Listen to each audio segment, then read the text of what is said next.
Hello, and welcome to another episode of Rugby Through the Leagues podcast. This week, we are joined by Mike Poppmeier, who is the new Germany head coach. But before we get into the usual bits and bobs of going through his career, etc., the What's All the Ruckus guys have already done that episode. So go and check their episode out, then come back to this one, or just watch this one and go over to there, because then you'll find out everything about Mike.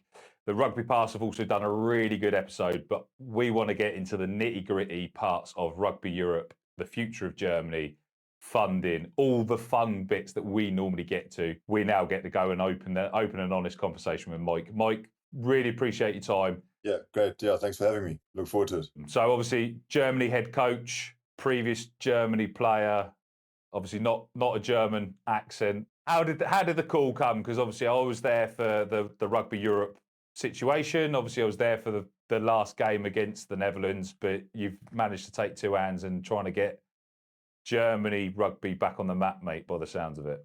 Look, that is definitely the plan. I think back to your question before, my mother's German actually, or through my granddad on her side. My dad's Austrian. So although they both do still live in South Africa, that's where I was born and bred. 2004 was my debut, and been living in Germany permanently now, almost 11 years with my wife. My two boys speak fluent German. Wow. Yeah, so now the journey starts. Post-career, post-captaining the side to assistant coach to now into the head coaching role. So that progression to now get the top job, was that always the eyes set on, or did you just see something and say, right, I can really make a difference? Coaching was always a part of my plan post my career. If you go back to when I first started playing, but I think since living here the last kind of 10, 11 years, then knowing that we weren't going to be going anywhere, that definitely did start becoming a dream of mine, is to kind of get back to the jersey that I once represented. Yeah, so it's finally come true. And I guess now the pressure's on me from myself to try create an environment where we can build something. As you say, though, you said the pressure's on you, but some people might look at it and say the pressure's off because Germany rugby can't really potentially get much lower at the minute. Obviously, the Rugby Europe situation, probably the high of the Romania game, probably the first Romania game from the 2-year period. There was glimmers of what German rugby can, but open and honestly, what is the bit that led to the situation you're in now?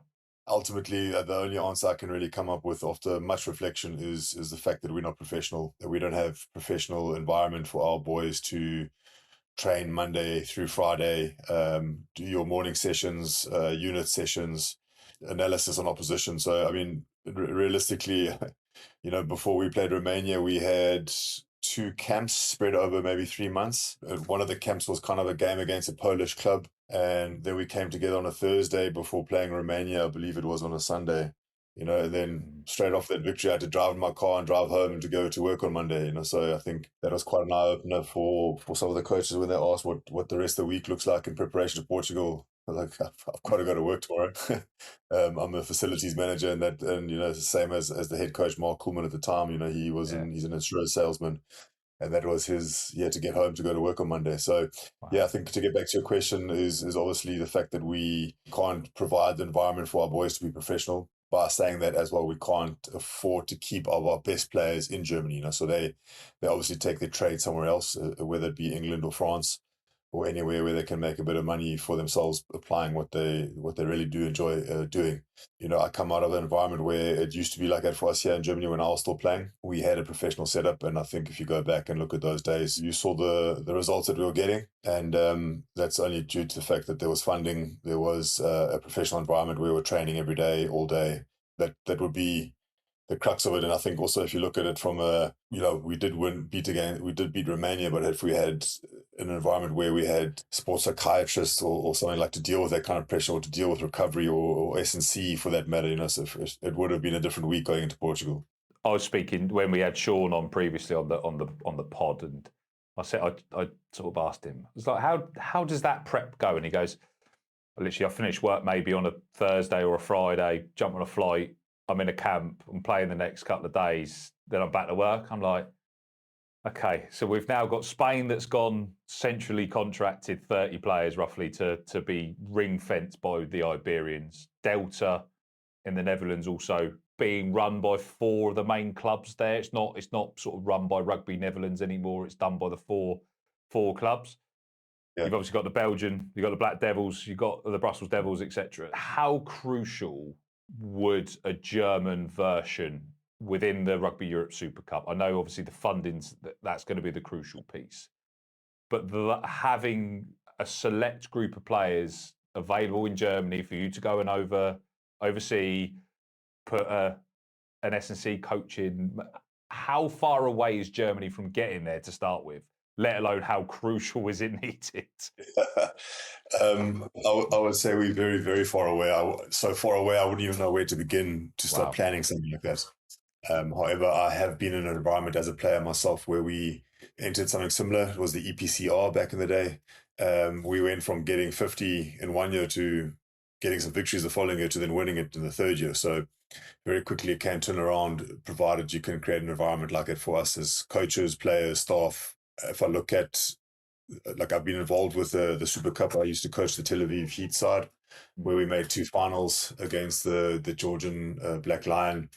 If you look at the likes of Spain or Lusitanos, they've definitely reaped the rewards. I mean, Portugal went on to win the Rugby Europe Championship this year, So the Spanish team were third, I believe. Yeah. Beating Romania. So I mean, these guys are, and ultimately it's exposure to better games, to better opposition, more frequent. And then I can only assume as coaches of those nations, they get to work with players and give them the opportunity to be tested at a higher level and create pathways where they can create depth. And start looking at combinations and stuff like that. So if you consider our setup, we're coming together on a Thursday, much like Sean said, after, I don't know, doing something, whatever he does for Formula One, for McLaren. And then he got a massive performance where I think in that last game he played, I think he put in 26 tackles, didn't miss any. So, yeah, I know. And that's not to say someone like that caliber could sacrifice his work that he's currently doing to join a professional environment. I can't speak for him, but maybe he would want to do something like that. If we could get somewhere close to that, and I think, I'm not sure if you've heard of it now, but there's a new sort of league called Ascent Rugby that has been launched now. So hopefully that does help us as an international setup for Germany, have an oversight of whatever is available in Germany and work with them closer. Talking specifically for myself in my head coaching role for Germany now, and along with my assistant coaches. And they'll be able to play rugby against the likes of, I think there's a Dutch team, there's the Dukes are in there, yeah, there's a Belgian team. Yeah, I'm not too sure how many have been announced, but I think the plan was to get 6. And so in that is the Adler XV, which is essentially a development team for Germany, and then there's the Frankfurt team as well. Yeah, so Frankfurt, literally, we're just off the back of yesterday, they won the Bundesliga again. So the German domestic scene is growing. Obviously, I went to Rugby Club Luxembourg during the summer, met those lads. They've managed to save a year of reprieve from being bottom of it. Obviously, a few of the clubs from below have opted not to get promoted. What's your view of the domestic scene within Germany? Because obviously this will lead on to the commercial side of it. It's from what I can see and what I've seen from outside in, it's a very close-knit, passionate group. It's just the exposure and the potential commercial element is not quite there, but the product's getting better every time, especially with the Munich team as well. Well, they're gathering a little bit more of a following, etc.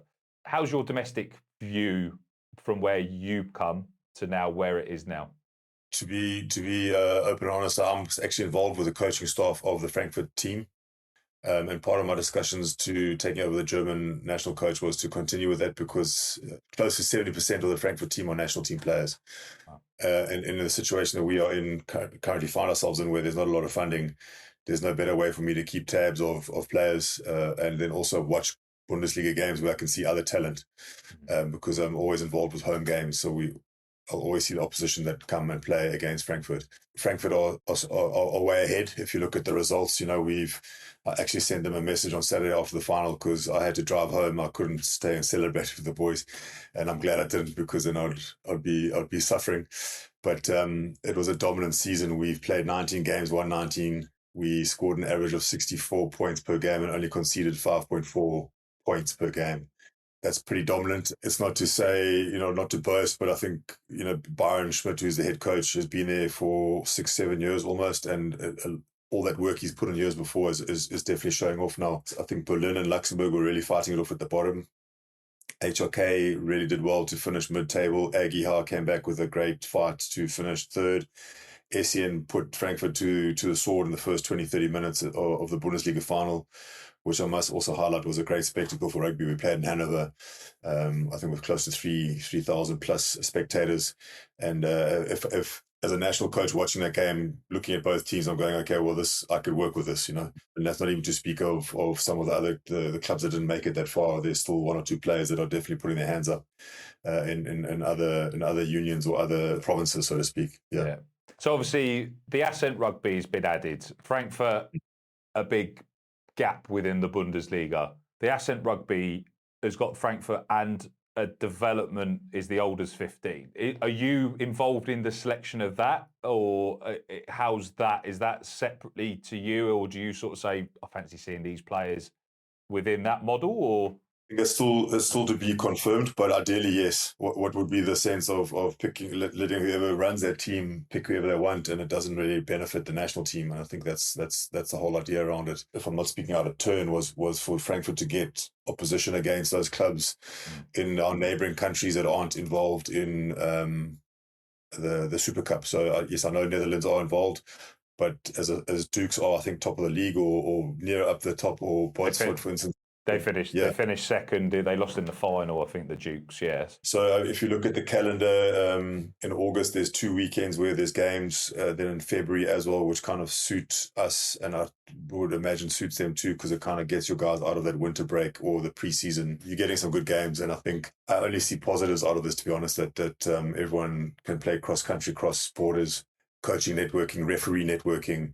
It's like I said, it can only be positive. I'm hopefully going to be at the opening weekend as well, so I'm planning on trying to get across to it, because it does seem to be a great event to get Rugby Europe outside of the normal situation. But from me to you as the head coach of Germany, is this just a sticky plaster because the German national side can't really afford to go and do summer internationals like a conventional international team?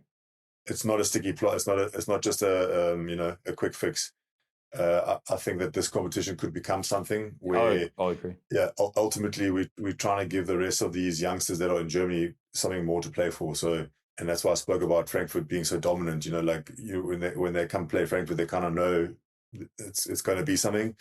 But the way that we talk in the Frankfurt team is that the target's always big on our back, because we have been winning for so long that eventually some teams are going to want to beat us, and Essien really did bring it to us on the weekend. Yeah, if we look at the Adler XV in this sense, so the Frankfurt boys won't play for that team, so it really opens up 20, 22, 23 positions for Germans that are not involved with Frankfurt to put their hand up and say like, hey coach, look at me, I can do this. And I think it kind of gives them something to play towards, and I think it's an exciting competition to be a part of.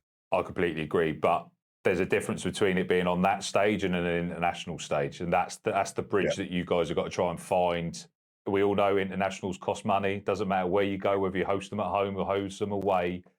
Yeah, is your focus to try and make sure that you get more international friendlies, or is this just a stepping path to build the coffers? How does that work? Because that's got to be quite hard, because everyone you speak to, clubs completely different to international. 100%. I think that's all. It's like that all around the world.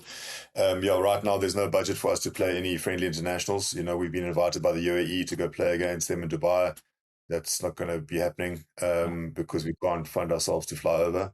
Even though it's an invitation, so once we're there, we looked after. Last year or beginning of this year, we were invited by Zimbabwe, because I know the Zimbabwe coach quite well, to go play them after they found out that they qualified for the World Cup. Unfortunately, financially, we couldn't fly out there. Same thing. Once we got there, we would have been looked after. We are in talks with Poland. So Poland have gone up to the rec. They will come out to us in January. So again, that's not a massive expense on our part, because we don't have to travel to Poland. They're coming to us to play a friendly to kind of come out of that winter break. But yeah, sadly, I don't see, I think I don't see many of the similar kind of tier 2, tier 3 nations inviting someone to come play all on their expense, to be honest with you. There's got to be, meet me halfway type thing. You got players coming across from England as well. Do they have to pay their own expenses to play? Because there's a lot of international players that said, "Oh, I've had to pay." Like you look through the Finland and etc. etc. Yeah. So that's all funded by the Germans as well in the national side. The last rec, yes, it was. However, with this trophy coming up, I'm not sure now how that will look going forward. In my discussions with when I was going to be taking over as head coach, they were very open and honest about using more German-based players. And I said, okay, I understand that, but I need to use players that are readily always available to me. So if I've got 3 games in October, November in a row, then if I can get a Sean Ingle or a Dan Hamilton Strong, then we should really be fighting to try fund that, because they're really good players. And it's the same, like we got 4 or 5 youngsters in France in the Spoir setup, who our old coach, Cobus Potgieter, when I still played, he's involved with Stade Francais. So I've had conversations with him, and he's happy to release these guys for us to play. I mean, now we're talking 18, 19, 20-year-olds. Wow. And I want to bring these guys in to start getting them a few caps and a bit of experience, because I think they could really add a lot of value to us in the future. You got an exciting youth setup as well. There's some exciting youth players coming through.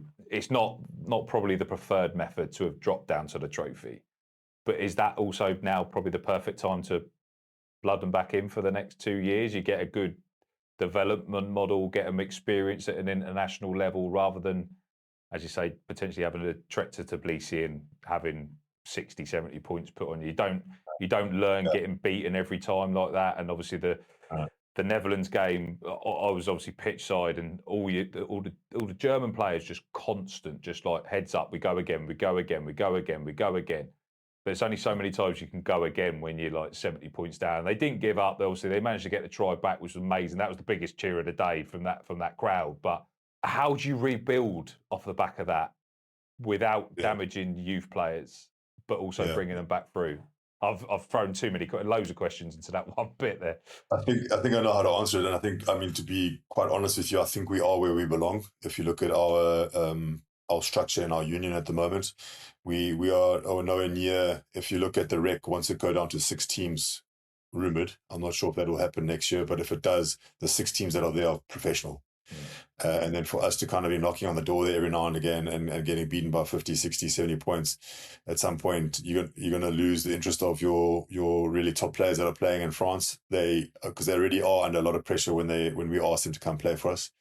Like if you go, you might not get a contract if you get injured, so they don't want to risk that. And I think now, like I said, I think we are where we belong. That's not to say that we want to stay here, but this is a perfect opportunity for us to maybe work on something, build on something, a complete new coaching staff, new structures. We're busy working on an internal kind of DNA on how we want to be and where we want to go. So I think we've got 5 games between this year and the start of next year, and if we can get 5 from 5, 4 from 5, we start building. And then, like I said, if I can bring those 20s guys in, those youngsters in, and they've played 5 games, they're really buying into the culture that we're rebuilding, then I think we've kind of got them hook, line, and sinker. We can only start. If I look at these 3-4 guys that are in Paris, they're all individually leaders in their own right. And you imagine in 2 years when they're 22, 23, and they've got 10, 15, 20 caps under their belt, a lot of their culture starts taking care of itself.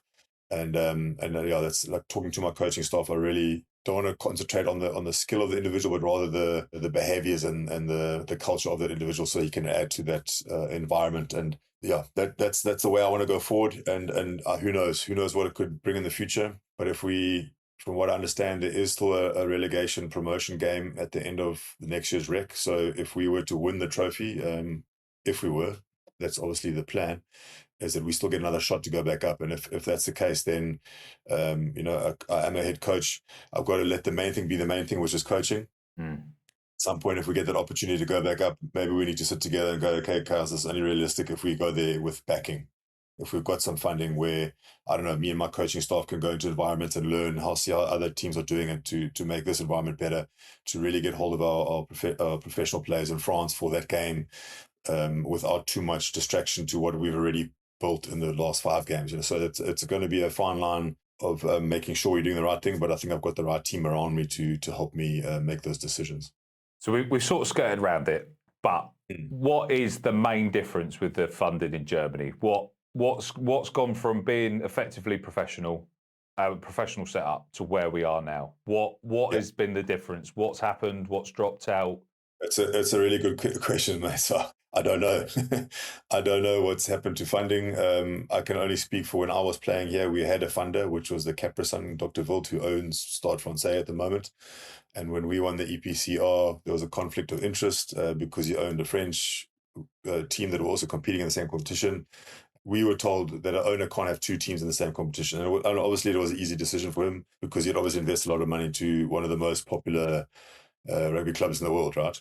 If you were to say how much money would you need to build something, I wouldn't be able to answer you. I don't know what we would need. I think I wouldn't even know where to begin. But if there was to be something, I think I'll start with taking small chunks. Just trying to make sure that I can get a weekend camp going. Make sure that my assistants are getting paid. Make sure that travel expenses are taken care of for the players that can come play all 5 games, not just one, but all 5 games. And slowly but surely, hopefully through that, we can create results, positive results, which kind of make it a lot easier going into a boardroom and talking to sponsors and saying, hey, this is who we are, this is where we're going.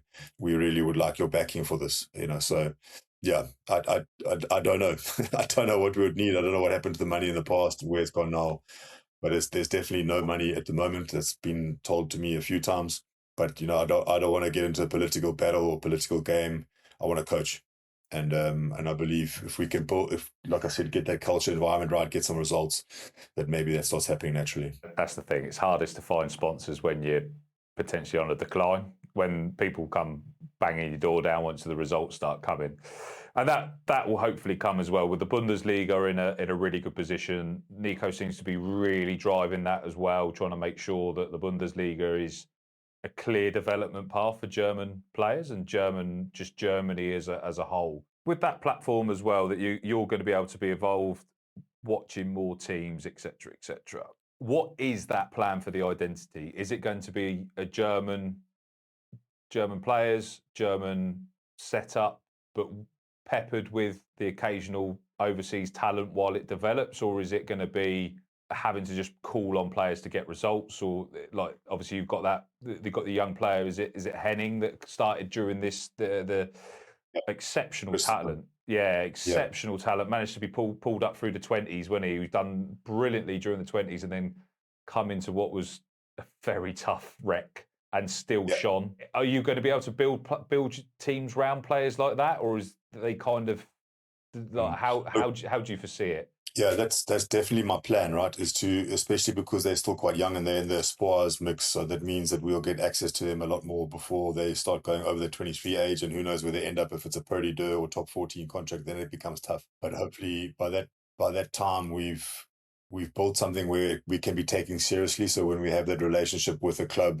in France where our players are playing, which is obviously fundamental, I believe, we can start talking about early enough, so like I've already got my fixtures for the trophy, and I've already spoken to the 4 or 5 guys and the coach and the pathway coach at Stade Francais, and they're happy to release them, except for front row players, depending close to the time, and I fully respect that, fully understand that.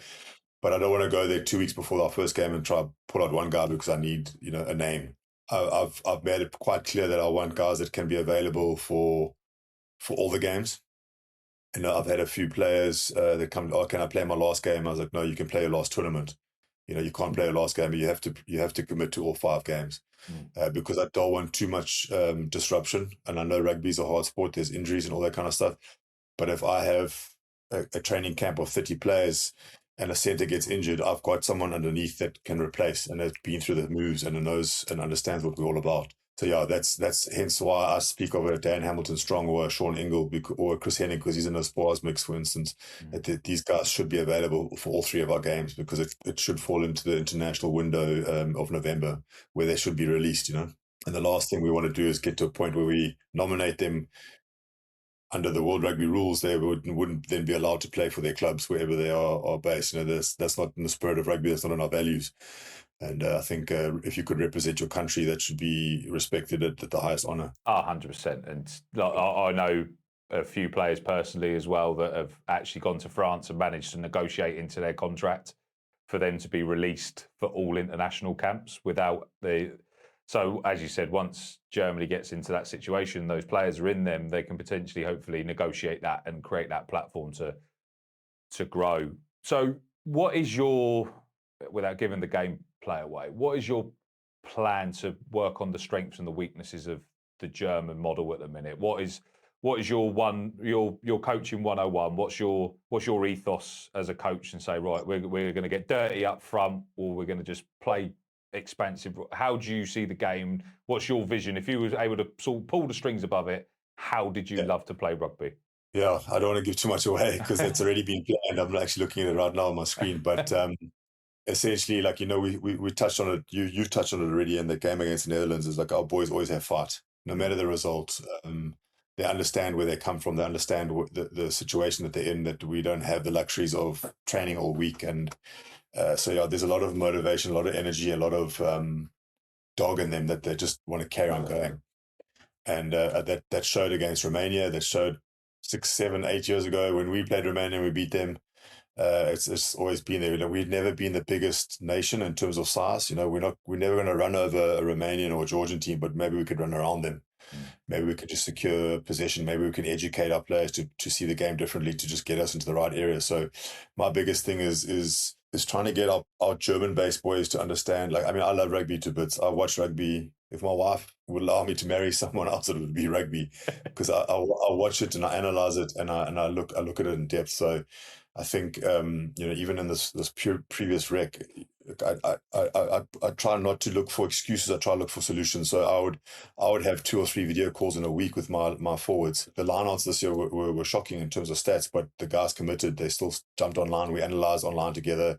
Whether Sean was sitting in England preparing for an F1 race, or Eric Marks was at Prairie Dirt he just finished training with his Van team. They've just qualified for the top 14 again. All committed to the cause. So yeah, there's that ultimate dog in them. There's that fight that's always going to be there. And I think when they come into camp, I really want to work on that more to get more out of them, because I want to try to bleed a lot of young talent this season or this upcoming trophy. And we're going to have to try to get the right balance. But I think if we can get some victories or some positive results or play some exciting rugby, that there's something to believe in. And it's like I said, like you're not going to run over a Georgian, Romanian. The Portuguese, we used to beat them when I was playing, and now they're the ones beating us by a milestone, and they're not the biggest guys either, but my goodness, they'll step you silly. They'll put the speed of the pass, all those kind of things. So like that's maybe the way we should be looking at how we should play. And then I've also got to be realistic. I won't have a week preparation with them. I'll have 2-3 days, if lucky, on a weekend before we got to play our first test. And then we might have to do, like, our first game is against Lithuania on the 31st of October. I don't know what our travel itinerary looks like yet. Ideally, if we're playing on a Saturday, we would want to fly in on a Thursday evening so that we could at least maybe get a session on Friday morning. Yeah. And on Friday evening to kind of just go through detail. But a lot of the other time will be kind of in the classroom, looking at film, looking at tape, understanding that the players understand their roles on attack or defense. So that's, yeah, I know that's a long-winded answer, but it's all around non-negotiables for me, that my guys are fit, that we can play at speed, play at a high tempo. Yeah, I guess we've got to wait till October, November to see how that comes into fruition, into a game scenario. It must be so hard to sit there as a coach and just watch tape of players and then try and bring them together on a Thursday, and then, if you're lucky, if not, it's a Friday, to get ready for a Saturday game to try and get an international result. How important to you as a coach then is the likes of live stream games, VO cams, all of these other bits? Is it readily available? Do you have to go? Can you go back to the clubs and say, can I see this? Obviously, the ones that aren't live streamed, etc. Have they you got agreements already in place? Yeah, so from what I understand, I think Nico's working on that. Like with VO, we kind of record all of our Bundesliga games. Then, I mean, if you asked, you could get access to the files. With the trophy, I'm not sure if the video angles will change to the Rugby Europe trophy. So we had much more angles in the championship. Yeah. But I did watch, for instance, Malta versus Austria for that. He was coming up, and yeah, I get the tape. I go back to a few years where I had to download it off YouTube and then clip it myself. we've got a partnership with a South African coding company that kind of code it. So on the Sunday, I've got everything. I've got all the stats, and it's broken down for me. So I don't have to kind of watch 2 hours of tape to clip 14 lineouts. I can just go to lineouts already. So that makes my life a lot easier, or the coaching staff for that matter as well. That really does help us in the situation we're in, because otherwise, then as coaches who work a normal 9 to 5, I'm a husband, I'm a father. I've got to find time to clip it, and if that's not going to help us there, then we're already starting on a back foot. Like the wonders of AI and all of this stuff has probably made that a lot easier for. Well, I spoke to James Kent as well over at Luxembourg, and he said obviously he started as an analyst and obviously worked his way through, so he kind of learnt the trade on how to clip and code, etc. You must feel like you've literally got every job role, apart from obviously your coaches that are also supporting you. You've got to do everything. You've got to do the liaison. You've got to do all of these other bits that add. What does a typical day as a head coach, like as you said, you do your 9 to 5.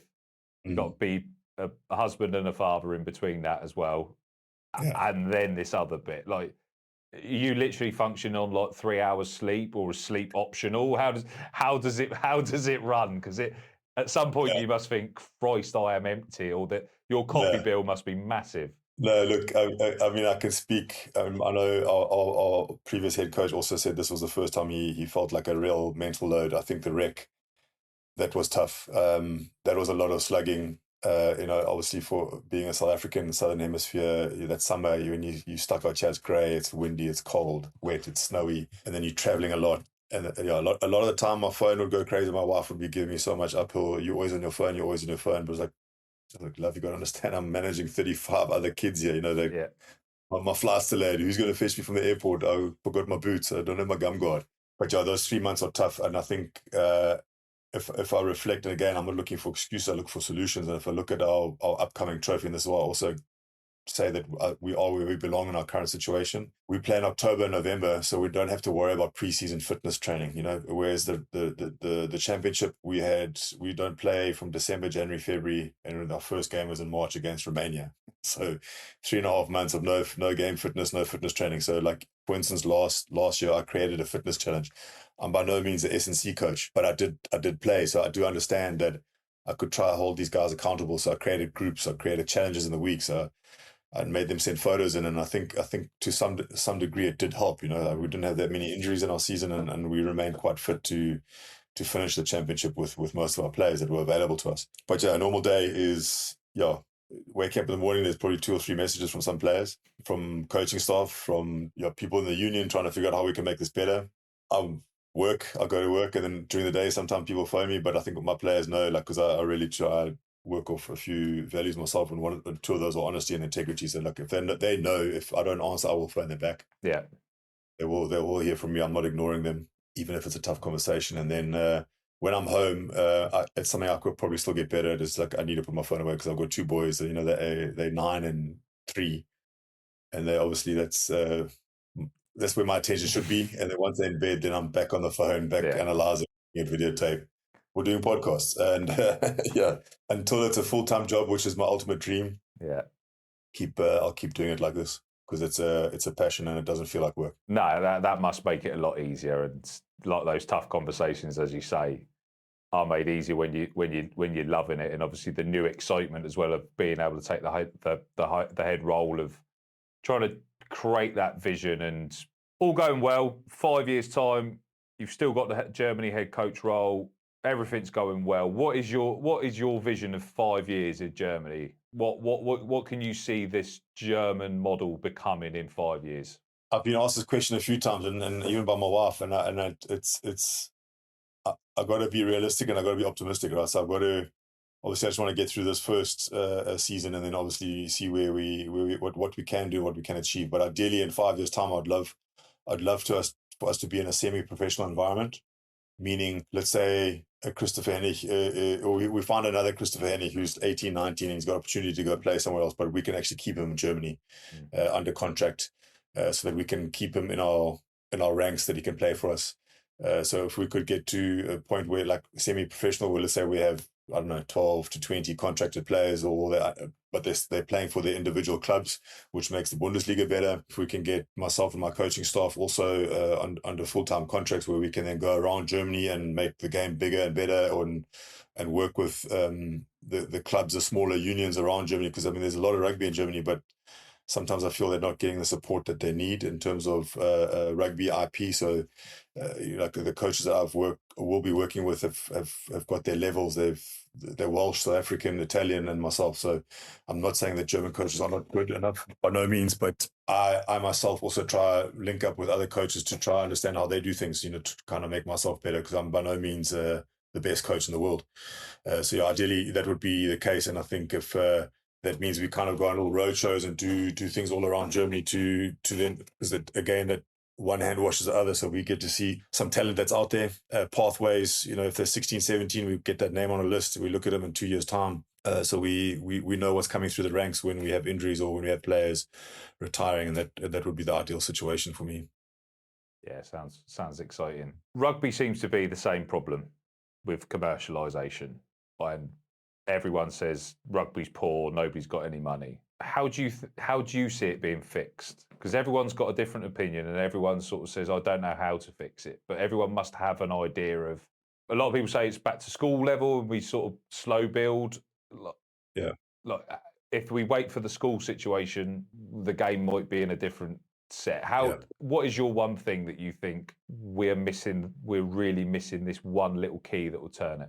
Well, I can only speak for our current situations. Obviously, funding would be the massive key that turns it. But once the door's open, then you need the right people there to manage that money for you, right? So I'm a coach. I'm not a financial advisor or a CEO, so it's, and I've had this discussion with some of our board members already, like we all need to pull on the same line. So if the finance department is saying there's no finances for flying players over and there's no financing for a manager, and this is all true, by the way, we've lost the services of our manager, which is a massive loss, because that's something one of us as coaches are going to have to pick up.